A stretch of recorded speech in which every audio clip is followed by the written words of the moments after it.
they're, oh, we're gonna catch them. Yeah. It's 5:30 in the morning. We're gonna catch them before they do anything, which is. Well, Ali which was is saying that stupid. it's EPO, that it's like short lasting. So if people take it and they take it at night, it'll Yeah. be out of their system by the time USADA shows up. If they show up at 9 a.m., then, I wouldn't fucking know. Maybe he. yeah. I'm like, Ali, how do you know that information? How does he know? Well, if you're a manager, you're dealing with at least one cheater. I'm If you got 50 clients, there's a guy in there that's doing something funky. Yeah. What percentage of fighters do you think are doing something? Do I think nowadays? I mean, it's tough.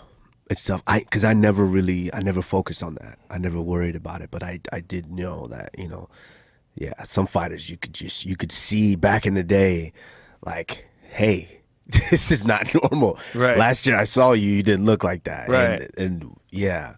So I think back in the day, pre-USADA, Oh, you could yeah. say I would say a good maybe 25 to 30%.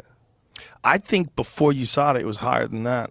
I think Maybe. there was a time where it was I don't know what the percentage was, but I think it was a lot of fighters. And then it got real squirrely with the testosterone replacement shit. Yeah, I do remember that time. That was the dumbest time ever. The fact that they didn't think that through and they just let people game the system like that. It's funny to me because I get it all the time now. Of course. Like people accuse me all the time, and I haven't really told the story, but so one day I saw like people kept tagging me in this video, and there was some fucking guy, some dumbass that's on YouTube that swears he can spot people that do PEDs. Oh, it's probably And more plates, more dates. maybe Yeah, I don't that's, I don't know. Derek. He's some been on the fucking podcast guy, before. Yeah. So he's like, yeah, I know that guy's doing it because I can see the marks on him and stuff like that. And so he starts they start pointing out because I have like 5 scars on my stomach, like burn, like discoloration on my stomach, and they start pointing at that, and he starts talking about it and making up this whole theory, and it kind of hurt my feelings a little bit because it. It should make you happy. Okay, so here's the story. I was a little self-conscious about it because, so this is what happened. I was in college. This was my, I want to say sophomore, junior year, going into my junior season. And actually, I think it was after my junior season. So I started getting these, I got like a mole on like my stomach. And I got one like on my hand, and I'm one of those. I'm kind of like a clean freak. Like I shower, after practice right away. So I start scratching it, and then it starts bleeding. So I'm like, fuck, that's not a regular. I thought it was like a pimple. That's not a regular like a zit or something like that.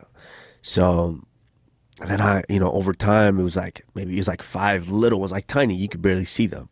So I'm like, you know what? I'm gonna ask the doc. We have a team doctor. I'm going to ask him about it. So I went in for a physical, and then before the season, I asked him, hey, I have this right here. I don't know what they are. So he looks at him, and he goes, oh, these are non-cancerous moles. They're just little bitty moles. It's very, very common. I'm like, shit, not for me. I don't know. That's common for me. He's like, yeah, they're very common. I'm like, yeah, well, how can I get rid of them? I try to scratch them, and they bleed. And he's like, yeah, you don't want to do that. What we could do is I can burn them off.